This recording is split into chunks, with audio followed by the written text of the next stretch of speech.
नमस्कार। फिर से हाजिर हूँ एक नई कहानी के साथ में। मैं हूँ राज। आप देख रहे हैं हाईवे नाइट। दोस्तों, आज की जो घटना हमें भेजे हैं उनका नाम विश्वजीत साहनी है। विश्वजीत झारखंड के रहने वाले हैं। ये घटना इनके दादाजी के साथ में घटी थी। 1954 की बात है। इस घटना को तो एक लंबा अरसा हो चुका है। तो विश्वजीत का कहना है कि जब ये घटना घटी थी तब उनके दादाजी छठी क्लास में पढ़ा करते थे। तो क्या हुआ था उनके साथ में, क्या घटी थी घटना, चलते हैं इनकी इस कहानी में। लेकिन दोस्तों, अगर आप मेरे चैनल पर पहली बार जुड़े हैं या अभी तक मेरे चैनल को सब्सक्राइब नहीं किए हैं तो प्लीज़ कर लीजिए और साथ में बेल आइकन को ज़रूर दबाइएगा ताकि सबसे पहले वीडियो का नोटिफिकेशन आपके पास पहुंचे। तो शुरू करते हैं आज की कहानी। दोस्तों, मेरा नाम विश्वजीत है। मैं झारखंड के रहने वाला हूं। ये जो कहानी मैं आपको सुनाने जा रहा हूं ये मेरे साथ नहीं, मेरे दादाजी के साथ में घटी थी। साल 1954 की बात है। ये घटना तो हमारे घर के सारे मेंबर जानते हैं। तो क्या हुआ था दादाजी के साथ में, मैं विस्तार से बताता हूँ। मेरा जो घर है वो दो हिस्सों में बटा हुआ है।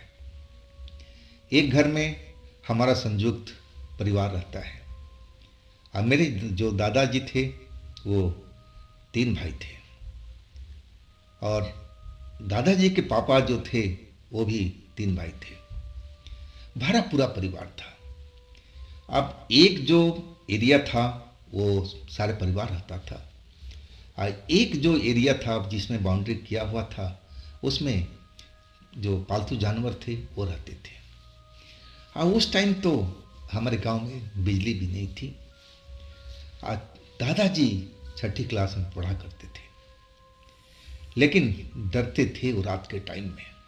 हाँ, वैसे भी हम लोग का इलाका थोड़ा जंगल वाला था। तो रात के जब सूरज डूबता था, अंधेरा हो जाता था तो सब अपने अपने घरों में आ जाते थे। अब कोई बाहर निकलता ही नहीं था अंधेरा होने के बाद में। और मेरे दादाजी भी वही थे, अंधेरा होते ही अब कमरे में आ जाते थे अपने माँ के पास में। और इतने डरते थे कि वो बाहर बाथरूम करने भी अकेले नहीं जाते थे। रात में जब भी उनको बाथरूम लगता तो अपनी माँ को ज़रूर बुलाते थे, उठाते थे कि चलो माँ बाथरूम में जाऊँगा। और कभी कभी माँ उठ भी जाती थी कि चलो छोटा बच्चा है, डर रहा है, और चली भी जाती थी। कभी कोई दूसरा होता था वो भी चला जाता था। अब एक रात जब मेरे दादाजी का नींद खुला बाथरूम जाने के लिए तो अपनी माँ को उठाने लगे। माँ माँ उठो उठो, मुझे बाथरूम जाना है। माँ तो गहरी नींद में थी और इधर मेरे दादाजी उठाए जा रहे हैं कि उठो ना माँ, उठो ना माँ, मुझे बाथरूम जोर से लगा हुआ है, मैं अकेले कैसे जाऊँ, डर लग रहा है बाहर में। तो माँ ने बोल दिया, अरे तू चला जा ना, मैं तो जगी हूँ ना, देख रही हूँ ना, कौन सा वहाँ पहाड़ टूट रहा है, कौन सा भूत तेरे को पकड़ रहा है। वो तो हर दिन का कहानी था दादाजी के साथ में, इतना ही डरते थे वो। जब इतनी बात सुने तो फिर भी वो नहीं जा रहे थे। तब दादाजी के माँ ने बोला, अरे तू जा तो सही, मैं खाट पर बैठी हूँ, मैं देख रही हूँ तुझे। उस आंगन के पास में चला जा जो जानवर बांधते हैं, वहीं पर चला जा, वहीं बाथरूम कर लेना, वहाँ नाली भी थी। अब दादाजी देख लिए कि अब माँ तो उठने वाली नहीं है तो उसी नाली के पास में चले गए बाथरूम करने के लिए। बाथरूम जब कर रहे थे और बाउंड्री थोड़ी ऊंची थी ताकि जानवर निकल के भागे ना, बाहर ना जाए, दरवाज़ा भी लगा हुआ था ताकि जानवर सब उसी में बंद रहे। अब उसी बाउंड्री के ऊपर में दादाजी की नज़र पड़ी तो दादाजी क्या देखते हैं कि एक काला कलूटा आदमी उस बाउंड्री पर बैठा हुआ है। अब वो अपनी लाल लाल आंखों से दादाजी की तरफ घूर रहा है। अब जैसे ही दादाजी ने देखा, वो तो पहले ही डरपोक थे, अब उनके सामने में ऐसा कोई दृश्य दिख जाए तो कितना बड़ा मुश्किल हुआ होगा उनके साथ में। अब वो चिल्ला पड़े वही उसी जगह से, माँ माँ देखो यहाँ पर कौन बैठा हुआ है बाउंड्री के ऊपर में। अब उतना डर से कांप रहे थे कि उस जगह से हिल भी नहीं रहे थे। और वो काला इंसान बाउंड्री पर बैठा, पैर लटकाए और दादाजी की तरफ बड़ी बड़ी अपनी लाल आंखों से घूर रहा है। और दादाजी ये सब देख करके चिल्ला रहे हैं। उनको इतना अकल नहीं आ रही थी कि अपने घर की तरफ अपनी माँ के पास दौड़ के चले जाए, लेकिन वो डर चुके थे। डर ऐसा ही होता है, सब कुछ आदमी इंसान भूल जाता है। वही दादाजी के साथ में घटना हुई थी। जब दादाजी का शोर माँ के कानों में पहुंचा तो माँ उठ गई कि जरूर कोई ना कोई बात है, तभी तो बच्चा डरा हुआ है। और इसके बाद दादी जो माँ थी दादाजी की, वो निकल करके आ गई और उन्होंने भी देखा कि अरे ये बाउंड्री पर कौन बैठा हुआ है। काला कलूटा, भयानक दिख रहा है, लंबे लंबे बाल हैं, आंखें एकदम बड़ी बड़ी लाल लाल सी नजर आ रही है। अब दादाजी को दादी जी जो दादाजी थे वो वहीं पर बाउंड्री के पास में खड़े हुए थे और डर से कांप रहे। अब जो दादाजी की मम्मी थी, माँ थी, वो चिल्लाने लगी, जोर जोर से चिल्लाना शुरू किया। और उनकी चिल्लाहट सुन करके जो भी घर में सदस्य थे सब जाके क्या हुआ क्या हुआ क्या हुआ, सब आंगन में निकल करके आए। और तब तक वो डरावना शक्ल वाला इंसान उसी बाउंड्री पर बैठा हुआ था। वो बिल्कुल कहीं भाग नहीं रहा था, ना कहीं जा रहा था, पैर लटकाए हुए अपनी बड़ी बड़ी आंखों से और दादाजी को ही घूर रहा था। इतना शोर होने के बाद भी जब वो नहीं भागा, तब दादाजी की माँ दौड़ती हुई पहुंची, उनके पीछे और भी लोग गए और दादाजी को पकड़ करके उठा करके गोद में और घर में लाया गया। अब घर के जितने पुरुष मेंबर थे सब अपना लाठी डंडा लेकर के उस काले इंसान को, उस भूत को कहा जाए तो, भगाने का जुगाड़ में लग गए। लेकिन वो भूत जो बाउंड्री पर था वो तो भागने का नाम ही नहीं ले रहा था। वो तो लोगों को दौड़ाने लगा था, इधर से उधर बाउंड्री पर टहलने लगा और सब लोग डर गए थे कि ये भाई क्या चीज़ है, ये तो भाग ही नहीं रहा है। बड़ी मुश्किलों से जब अड़ोसी पड़ोसी सब इकट्ठा हो गए, लालटेन जलाया गया, टॉर्च जलाया गया, रोशनी उसनी काफ़ी पड़ी और तब जा कर के वो गायब हुआ। अब तो हर रात वही शक्ल वाला, जो काला शक्ल वाला इंसान था, और उसी जगह पर, उसी बाउंड्री के ऊपर बैठने लगा था। जो भी कोई आंगन में निकलता और उसको वो दिखाई दे देता। सारे लोग डर चुके थे। अब हर रात सारे लोग परेशान रहने लगे, कोई डर के मारे रात में निकलता नहीं था। जब भी निकलो तो बाउंड्री पर बैठा हुआ नजर आता, अपनी बड़ी बड़ी आंखों से वो घूरता हुआ नजर आता, जिससे सारे लोग डर जाते थे। चलो जी, एक दिन हुआ, 2 दिन हुआ, अब तो ये हर रोज होने लगा था। अब वो लाठी डंडों से भागता नहीं था। जब तक बहुत सारा भीड़ इकट्ठा ना हो जाए तब तक वो जाता नहीं। और हर रोज पड़ोसी कौन आता है, अब सबको जानकारी हो गई थी कि वहाँ पर भूत ही बैठता है। अब भूत के आगे कौन जाए। अब डर का माहौल तो घर में पैदा हो गया था। अब तांत्रिकों का सलाह लिया गया, तांत्रिक भी आए, अपना पूजा विधि सब किए और कुछ दिन तो शांत रहा, लेकिन फिर वही अपना सिलसिला शुरू हो गया। फिर उसी जगह पर आकर के बैठ जाता और जो भी आता उसको दिखाई देता था।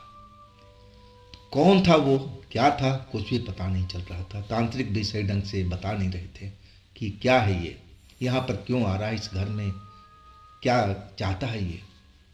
तांत्रिक कहते थे कि चलो ठीक हो जाएगा, सब कुछ सही हो जाएगा, हम भगा दें। लेकिन वो अपना पूजा विधि जरूर करते थे और फिर कुछ दिन तक शांति रहता था उस घर में। लेकिन कुछ ही दिन इसके बाद फिर उसी जगह पर वो दिखाई देता था। अब अड़ोसी पड़ोसी भी सब डर गए थे, पुकारने पर भी रात के टाइम में कोई नहीं आता था। और घर के लोग इतना डर चुके थे कि अब तो घर से कोई बाहर निकलता ही नहीं था। अंधेरा होते ही सब अपने घरों में दुबक जाते थे। लेकिन इसका हल क्या निकले? ऐसे ही क्या लोग डरते रहेंगे, अपने घर में बंद रहेंगे? अब जो घर के पुरुष थे, दादाजी के पिता थे, उनके चाचा थे, अब सब जुगाड़ में लगे कि अब कैसे क्या किया जाए, कैसे इस भूत को भगाया जाए इस बाउंड्री से। अब तांत्रिक भी कई बदल के देख लिए, ओझा गुनी भी देख लिए, लेकिन बात बन नहीं रही थी। कुछ ही दिन तक सही रहता था, अब फिर वही सब किस्सा दोबारा से होने लगता था। अब इस तरह करते करते महीना दिन बीत चुका था और तब भी अभी घर में शांति नहीं हुई थी। डर का आलम था उस घर में। शाम होते ही सब अपने अपने कमरे में बंद हो जाते थे और वो भूत अब आवाज़ भी निकालने लगा था, बोलने भी लगा था। वो लोगों का नाम लेना शुरू कर दिया, जो भी पुरुष थे, और ख़ास करके दादाजी का नाम उसने पुकारना शुरू कर दिया कि तुम बाहर निकलो, आ जाओ, मेरे पास में आ जाओ। अब तो बहुत बुरा हाल हो चुका था। अब दादाजी के जो पिता थे वो डर चुके थे कि कहीं अब ज़्यादा खतरा बढ़ गया है, अब तो कुछ न कुछ अलग करना पड़ेगा। और उस गांव में एक बुजुर्ग व्यक्ति थे, बहुत ज़्यादा बुजुर्ग थे, और उनके कान में भी ये खबर पड़ी। अब उन्होंने वो बात सुनी तो दादाजी के पिता के पास आए, वो बुलाए, वो आए नहीं बुलाए, क्योंकि वो बुजुर्ग थे, चलने फिरने में दिक्कत होती थी। तो दादाजी के पिता उनके पास में गए और वो जो बुजुर्ग थे उन्होंने पूछा कि क्या हुआ है, क्या क्या तुम्हारे साथ चल रहा है घर में, खुल करके बताओ। तब उन्होंने पूरा बात बताया कि देखिए ऐसे ऐसे घर में काला इंसान दिखाई पड़ता है जिसकी आंखें लाल लाल है, वो बाउंड्री पर आकर के बैठ जाता है, जो भी घर से निकलता है डर जाता है। अब तो घर के सदस्यों को नाम भी लेने लगा है, सबको बुलाता भी है। ओझा तांत्रिक गुनी सबको हमने दिखा दिया। कुछ दिन तो सही चलता है, इसके बाद फिर वो दिखाई देना शुरू हो जाता है। अब जो बुजुर्ग व्यक्ति थे कि कहने लगे कि देखो एक काम करो, अगर तुम्हें विश्वास हो तो। अब दादाजी के पिता कहने लगे कि आप बताइए सही, हमने तो सब करके देख लिया, अब मामला शांत नहीं हो रहा, वो तो दिखाई पड़ रहा है। ओझा गुनी आते हैं, तंत्र वंत्र करते हैं, फिर कुछ दिन दिखाई देना बंद हो जाता है, फिर वो वापस आ जाता है। तो विश्वास तो करना ही पड़ेगा, जो आप कहेंगे आप करेंगे। तब वो कहने लगे कि सुनो, तुम्हारे घर में छोटे बालक हैं ना? वो बोले हाँ हाँ है।